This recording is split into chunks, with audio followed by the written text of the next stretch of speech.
জায়গা জমি সংক্রান্ত বিরোধের জেরে আপন চাচাতো ভাইয়ের ঘুষিতে আলতাফ মাতবর নামের এক ব্যক্তি নিহত হয়েছেন। ঘটনার পর থেকে অভিযুক্ত চাচাতো ভাই বারেক মাতবর পলাতক রয়েছেন।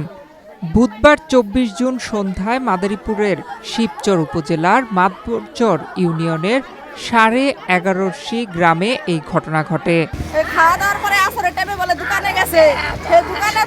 করোনা বা যে কোনো ভাইরাসের এগেইনস্টে ফাইট মানি ব্যাকট্রলের লেফট রাইট লেফট রাইট।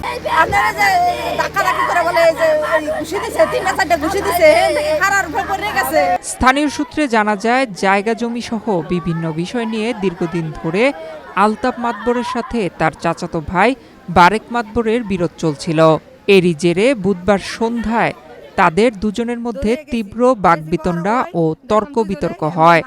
তর্কের এক পর্যায়ে বারেক মাতবর উত্তেজিত হয়ে আলতাফ মাতবরের বুকে সজোরে ঘুষি মারেন।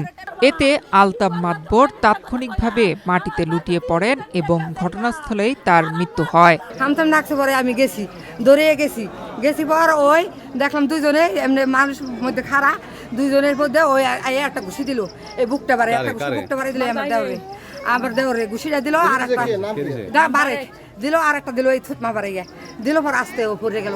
খবর পেয়ে শিবচর থানা পুলিশের একটি দল ঘটনাস্থলে গিয়ে নিহতের সুরতহাল রিপোর্ট তৈরি করে।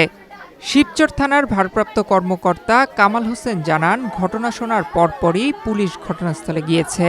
লাশ ময়নাতদন্তের জন্য মাদারীপুর মর্গে প্রেরণের প্রক্রিয়া চলছে।